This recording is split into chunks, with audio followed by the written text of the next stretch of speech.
नमस्कार दोस्तों, मैं विनय दुबे मुंबई से। कैसे हो अंडे भक्तों? सुधरे कि बिगड़े ही हुए हो? आज भी चौकीदार हो या फिर डॉक्टर इंजीनियर बन गए? अरे अरे, मैं भी भूल जाता हूँ यार। डॉक्टर इंजीनियर बनने के लिए ऊपर जो खोपड़ी है ना, उसके अंदर दिमाग होना बहुत ज़रूरी है। और गोबर तो गोबर। सॉरी सॉरी सॉरी, गटर तो गटर। मैं विनय दुबे मुंबई से। आप लोगों के लिए मैं दिल से धन्यवाद करता हूं। जिस तरह से आप लोगों ने मेरे लिए दुआएं की, मेरे लिए आप लोगों ने जिस तरह से प्रार्थनाएं की, पूरे देश से, पूरे विश्व से जिस तरह से मेरे लिए कामना की गई, उसके लिए मैं आप सभी का दिल से आभार मानता हूं। यही कारण है कि आज मैं बाहर हूं और वापस से अपने जो लोग हैं, जो मजबूर हैं, उनकी सेवा कर पा रहा हूँ। बहुत सारी अफवाहें इस बीच उड़ी थी। सारे लोगों ने एक तरह से ये अंध भक्तों ने एक तरह से एक पूरा माहौल बना लिया था कि 3-4 साल के लिए कम से कम विनय दुबे गया या रासुका में वो अंदर गया। लेकिन क्या होता है ना, ये अंध भक्तों के ऊपर का जो खाला माला है ना, वो खाली है। उनको समझ में नहीं आता ये जो देश है ना, ये कानून से चलता है। ये जो देश है ये संविधान से चलता है, इनके बकचोदी से नहीं चलता है। तो कहीं ना कहीं ये चीज़ें वहाँ पे लागू ही। और मुझे बाहर आने में सबसे बड़ा जो हाथ है वो इन्हीं अंध भक्तों का है। मेरी जिस तरह से मुझे ये सोशल मीडिया पे टारगेट करते थे, उसको लेके एक तरह से मेरा उनका जो बैर चल रहा है पिछले सालों से। मैंने कम से कम साल के 365 दिन मैं लेता हूँ, इनकी तबीयत से लेता हूँ। और यही चीज़ कोर्ट में साबित करने के लिए मुझे एक, बोलते हैं ना, एक सबूत की ज़रूरत थी। जो इन्होंने मुसलमान वाला फ़ोटो वायरल कर दिया, बाद में वो जो फैक्ट में निकला कि वो गलत है, उस आधार पे मेरी ये बात साबित हो गई और मैं आज आज़ाद हूँ। ज़मानत मिली है, मामला की जांच चल रही है। मुंबई पुलिस की सबसे बेस्ट टीम इसकी जांच कर रही है। पूरे भारत की जितनी भी सुरक्षा एजेंसीज़ हैं इसकी जाँच कर रही है। और इसमें बहुत जल्द इसकी क्लोज़र रिपोर्ट आएगी, उसमें आप लोगों को पता चल जाएगा कि क्या है। मैं सिर्फ इतना कहना चाहूँगा, अदालत में एक आश्चर्यजनक, एक अप्रत्याशित रिज़ल्ट आएगा अगले कुछ दिनों में इस मामले को लेके, और आप लोग इसको देखेंगे। दूसरा, जिस तरह से ये चीज़ें चलाई जा रही थी कि वहाँ पे विनय दुबे के साथ मारपीट हुई, पुलिस ने बहुत सुझाया, उनको कहना चाहता हूँ कि ये मुंबई पुलिस है।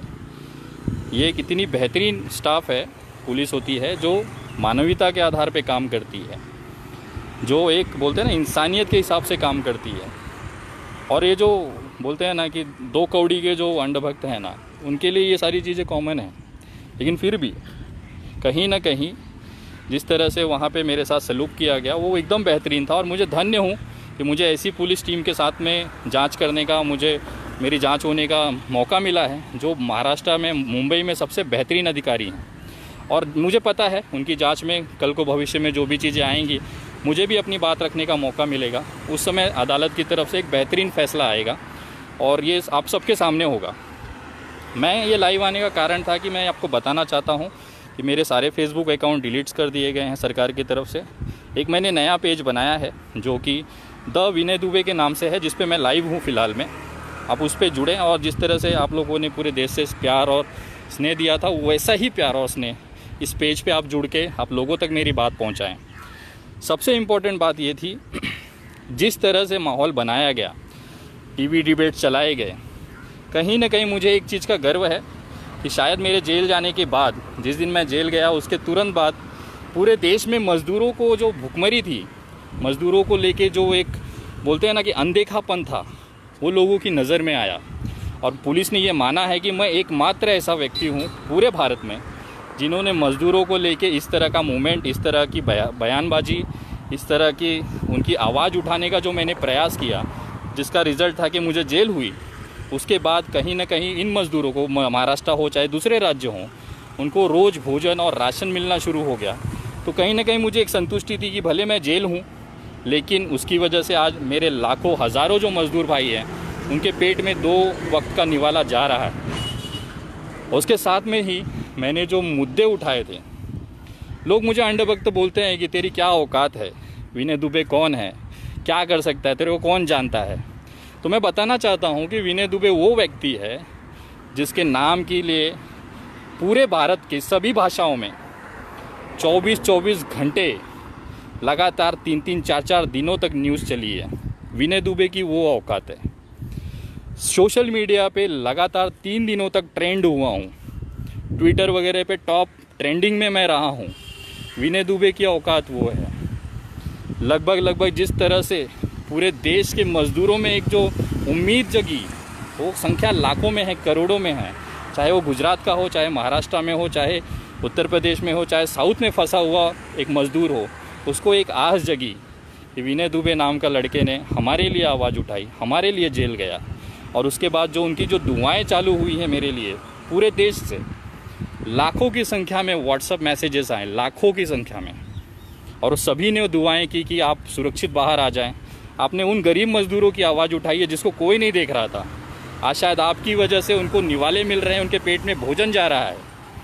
और ये सबसे बड़ी एक संतोषजनक बात थी मेरे लिए। और ये मेरे लिए एक अच्छी चीज़ थी कि मेरे जेल जाने के 5 दिन के अंदर अंदर केंद्र सरकार, इतनी ताकतवर सरकार, उसको ये बात मानना पड़ा कि हमें मज़दूरों के लिए काम करना पड़ेगा, मज़दूरों को अपने परिवार के बीच, अपने लोगों के बीच पहुंचाना पड़ेगा। और उन्होंने बस और ट्रेनें चलाने की जो प्रक्रिया थी उस पर काम करना शुरू किया। और आज नतीजा ये है कि 13 दिन बाद जब मैं जेल से छूटा 28 तारीख को, और उसके बाद से ट्रेनें चालू हो गई, लोग श्रमिक एक्सप्रेस के नाम से लोग अपने अपने घर जा रहे हैं। लेकिन एक दुखद पहलू ये भी है कि जिन मज़दूरों ने देश के अर्थव्यवस्था को एक नंबर बनाया, आज उन्हीं मज़दूरों से पैसे लिए जा रहे हैं। टिकटों के नाम पे 700 रुपये का चार्जेस लिया जा रहा है, जो बहुत ही दुखद है। अगर इनके पास पैसे होते तो फिर ये क्यों परेशान होते।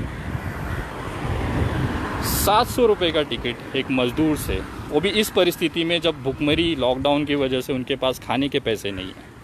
ये एक सरकार का अमानवीय चेहरा है। और इस पर मैं बोलता रहूँगा, क्योंकि जो चीज़ें गलत हैं वो हमेशा मेरे तरफ से उसका विरोध होता रहेगा। जेल वगैरह, मुझे एक चीज़ याद आ रही है, वहाँ पे एक पुलिस अधिकारी थे, उन्होंने कहा मुझे कि विनय तू परेशान मत हो, ये जो पिंजरा होता है ना, पिंजरा, जेल जो होती है ना, जेल, ये शेरों के लिए होती है। कभी तूने देखा है क्या कुत्तों को पिंजरे में रखते हुए? तो कहीं ना कहीं वो हिम्मत मुझे मिलती थी कि शायद मैंने, और ये लगभग सभी को पता था कि मैं कोई गलत काम करके नहीं आया हूँ जेल में। मैंने उन मज़दूरों की आवाज़ उठाई, खास करके उन उत्तर भारतीय लोगों की आवाज़ उठाई जिनका कोई पूछने वाला नहीं था। और आज उसी का फल है कि आज वो अपने ट्रेनों में बैठ के घर जा रहे हैं, और एक उनके चेहरे पे जो मुस्कान है, उसमें जो एक आशीर्वाद निकलता है, वो विनय दुबे के पास पहुंच रहा है। और कहीं ना कहीं बहुत सारे मैसेजेस आए कि विनय जी, अगर आप जेल नहीं गए होते तो शायद आज जो सरकारें ये बस और ट्रेन के बारे में बात कर रही है, तो शायद ये नहीं हो पाता। मेरी कुर्बानी बेकार नहीं गई, इसका मुझे एक संतुष्टि है। और मुझे एक गर्व है इस चीज़ का कि मेरे जेल जाने की वजह से आज लाखों की संख्या में, आज करोड़ों की संख्या में जो परिवार एक दूसरे से बिछड़े हुए हैं, एक पिता अपने बच्चों से बिछड़ा हुआ है, एक बाप अपने माँ बाप से बिछड़ा हुआ है, पिता अपने पुत्र से बिछड़ा हुआ है, अपने परिवार से बिछड़ा हुआ है, अगले कुछ दिनों में वो अपने परिवार के बीच होगा। और ये मेरे लिए सबसे बड़ी संतुष्टि की बात है। लेकिन अंधभक्तों के नसीब में ना खुशी है ही नहीं। जब से ये 2014 से सरकार आई है, बेचारे हमेशा रोते हैं। 365 दिन मैं लेता हूँ अंधभक्तों की, तबीयत से लेता हूँ, और मैं उसी के लिए कुख्यात हूँ, विख्यात नहीं बोल सकते, कुख्यात हूँ कि मैं तबीयत से अंधभक्तों की लेता हूँ। मेरे जेल जाने के बाद 13 दिन तक ये अंधभक्त तांडव मचाते रहे अपने हिसाब से, लेकिन कुछ बिगाड़ नहीं पाए। मेरे को एक ही तसल्ली नहीं, इतनी करोड़ों की संख्या में अंधभक्त हैं, उसके बावजूद भी ये कुछ कर क्यों नहीं पाए। ये जिस तरह से मुहिम चलाई थी कि मुझ पे गंभीर धाराएं हैं, वाकई गंभीर धाराएं थी मुझ पे ऐसी धाराएं थी कि जिसमें जमानत नहीं हो पाती थी। लेकिन मैंने ये साबित करने की कोशिश की कि मेरी ये जो बैर है, मेरी जो लड़ाई है, सोशल मीडिया पे गाली गलौज, माँ बहन की गाली गलौज करने वाले, महिलाओं को बलात्कार की धमकी देने वाले उन अंधभक्तों, केवल उन अंधभक्तों के साथ में है जो ये गाली गलौज करते हैं। बाकी मुझे किसी राजनीतिक दल या किसी पार्टी से मतलब नहीं है। और ये बात साबित करने के लिए मेरा सबसे बाहर आने का जो जमानत होने का सबसे बड़ा कारण था कि ये मैं प्रूफ नहीं कर पा रहा था।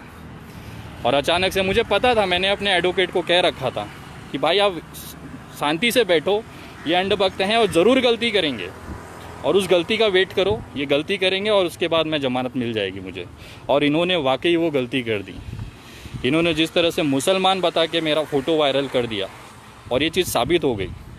2000 साल पुराना मैंने दस्तावेज कोर्ट में वहाँ पे हाजिर किया, सारे दस्तावेज मेरे देखे गए, जिसमें कि पता चला कि मैं कितने ही सदियों से, पीढ़ियों से एक हिंदू हूँ। और ये चीज़ वहाँ पे क्रैश हो गई और वहाँ पे ये चीज़ निकल के आई कि ये पर्सनली टारगेट किया जाता है। जिस तरह से उसको लेके मेरी बात साबित हो गई कि अंधभक्त जो मुझे पर्सनल मेरी फैमिली को अटैक करते हैं, टारगेट करते हैं, उसी का नतीजा है कि मैं अंधभक्तों की तबीयत से लेता हूँ। और ये चीज़ वहाँ पे प्रूफ होने के बाद मेरा केस हल्का हो गया और उसके बाद मैं बाहर हूँ आज। और मैं उनके लिए भी धन्यवाद करना चाहूँगा। अगर आप लोगों ने ये मुसलमान वाला कॉन्सेप्ट नहीं चलाया होता तो शायद मेरी ज़मानत नहीं हो पाती, मैं लगातार 2 साल 3 साल तक जेल में रहता था। लेकिन ये आप अंधभक्तों की मेहनत है जो इस तरह से वायरल किया और उसका फ़ायदा मुझे मिला। इसके लिए मैं आप अंधभक्तों का भी धन्यवाद करना चाहता हूँ कि आप लोगों की वजह से आज मैं खुली हवा में सांस ले पा रहा हूँ। और जिस तरह से मीडिया में चलाया गया, खास करके सुधीर चौधरी जी न्यूज़ वाले भाई साहब, मुझे लगा था कि मैंने जो आपको पिछली बार बरनौल का जो ट्यूब दिया था ना, उससे आपकी जलन कम हुई होगी। और आज देखिए आप फिर से मेरा जो नाम ले लेके आपने जिस तरह से देशद्रोही तक घोषित करने की कोशिश की। देखो देश का दुर्भाग्य क्या है।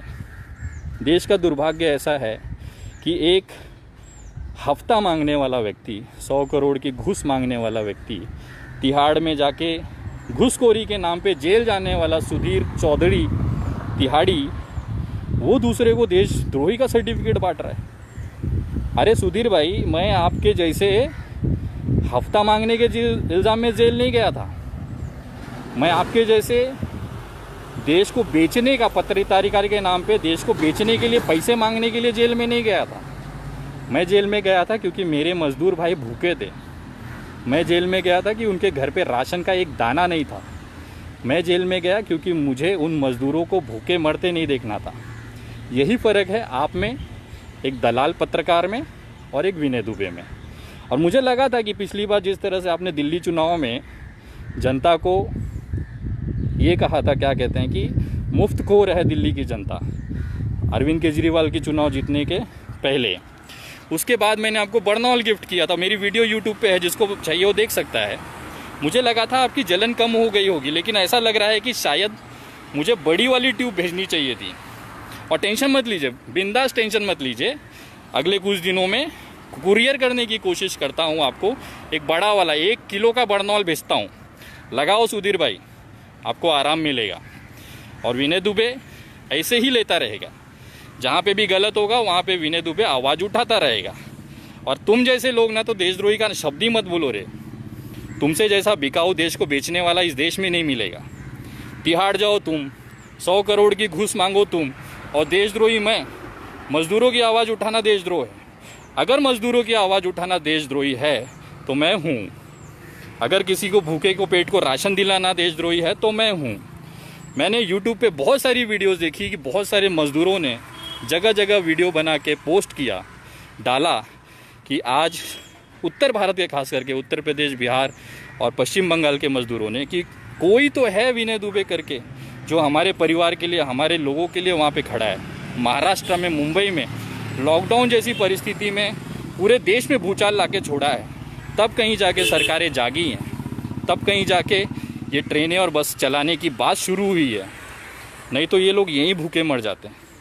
और मुझे समझ में नहीं आ रहा, मेरे जो मराठी भाई हैं, जो मेरे करीबी लोग थे, मतलब करीबी नहीं कह सकते बट एक जानकार थे, वो लोग इस तरह से ट्रीट कर रहे थे। मुझे थोड़ा सा चकित लगा। मुझे एक बात बताइए, वो लोग महाराष्ट्र के संकट में भागने वाले लोग नहीं हैं। वो यहीं पे मजदूरी करते थे। महाराष्ट्र को 1 नंबर बनाने में उन्होंने काम किया। वो कभी भी कोई भी भागना नहीं चाहता है।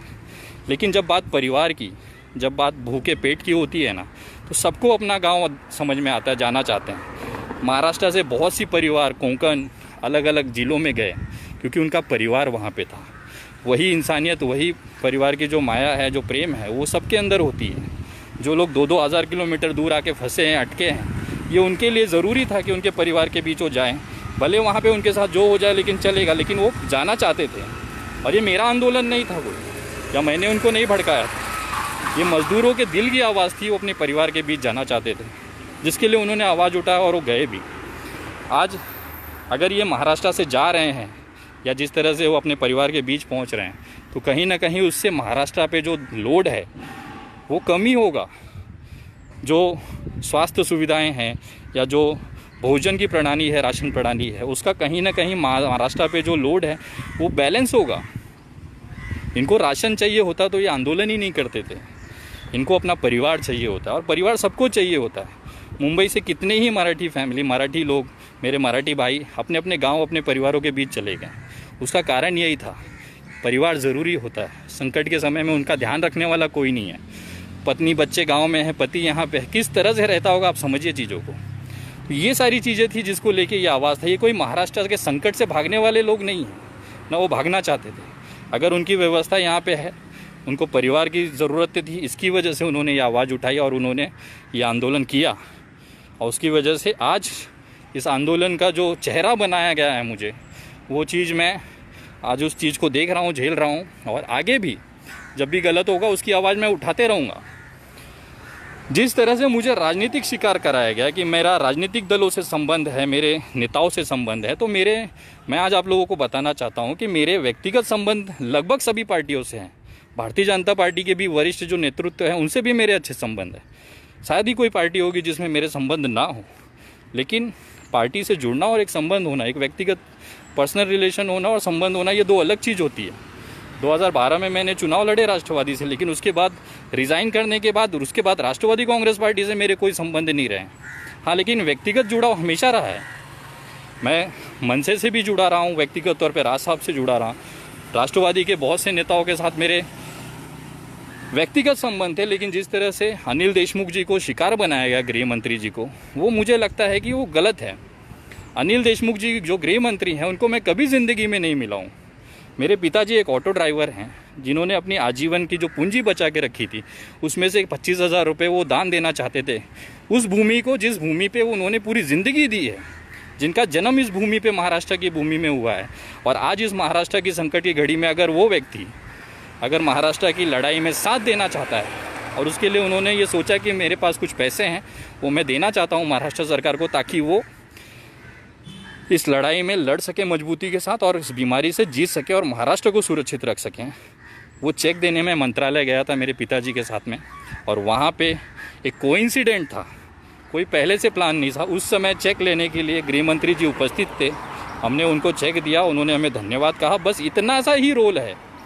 इसके अलावा ऐसी कोई नहीं है कि व्यक्तिगत संबंध है, ऐसा चीज़ है, ऐसा कुछ भी नहीं है। पर्सनल रिलेशन हमारे सबके अपने साथ हैं। मैं आज राजनीति, समाज नीति में हूँ, समाजकारण में हूँ, तो ये पॉलिटिकली लोगों से मिलना, उनसे काम करना, ये सारी चीज़ें ज़रूरी होती हैं और करना पड़ता है। बट इसका मतलब ये नहीं है कि मैं इस पार्टी से हूँ, मैं इस पार्टी से जुड़ा हूँ, उसका सदस्य हूँ, ऐसी कोई चीज़ें नहीं थी।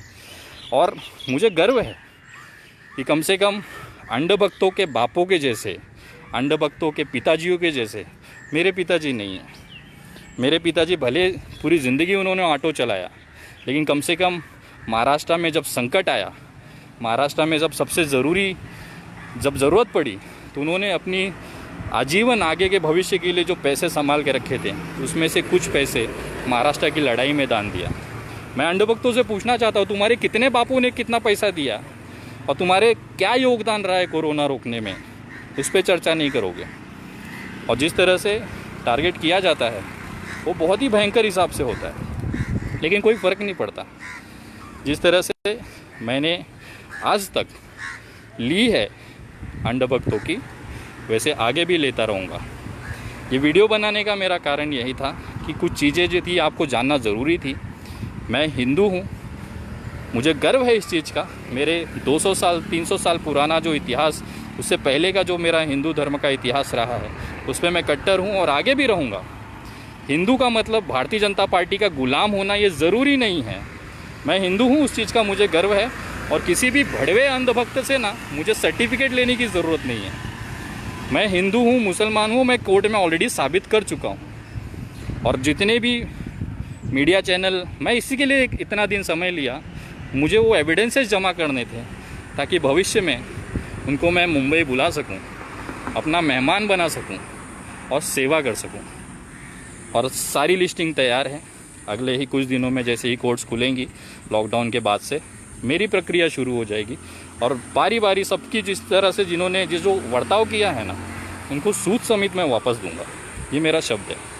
और जो मेरे पुराने साथी हवा में उड़ रहे थे, जिन्होंने कभी कभी पोस्ट डाली थी कि मुझे विनय दुबे के जान से खतरा है, जो विनय दुबे जैसा बैग लटका के अपने आप को विनय दुबे जैसे कपड़े पहन के अपने आप को विनय दुबे समझते हैं, उनको तो खास मेरा संदेश है, आ रहा हूँ, संभालो, बस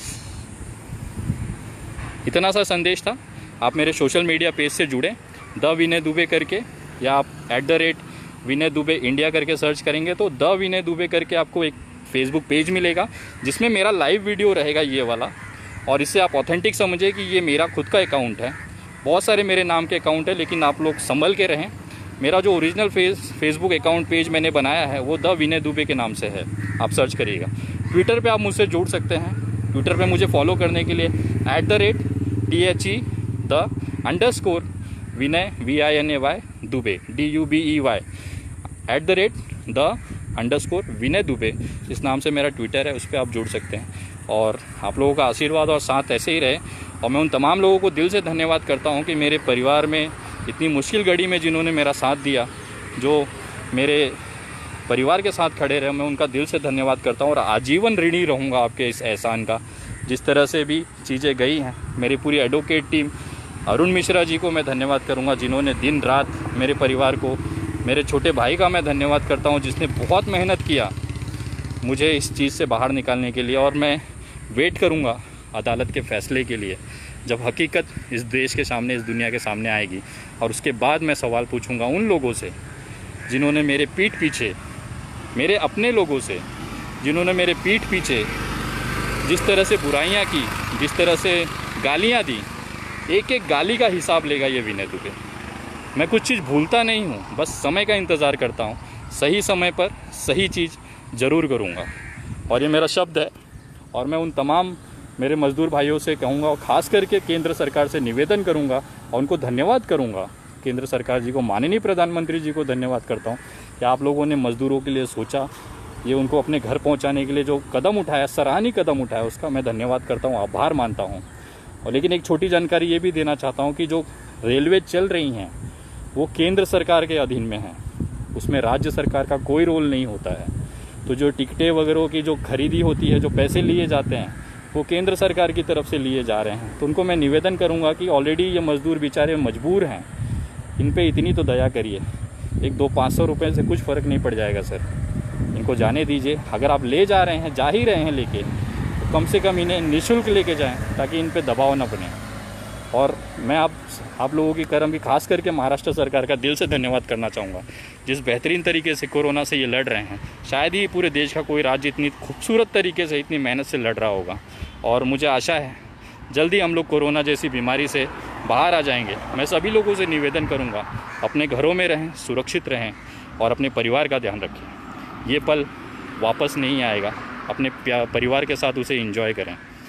और अपना आशीर्वाद और प्यार मुझे इस तरह से रखें, ताकि आगे भी जब भी गलत हो, विनय दुबे छाती चौड़ा करके वहाँ पे डंके की चोट पे खड़ा मिले।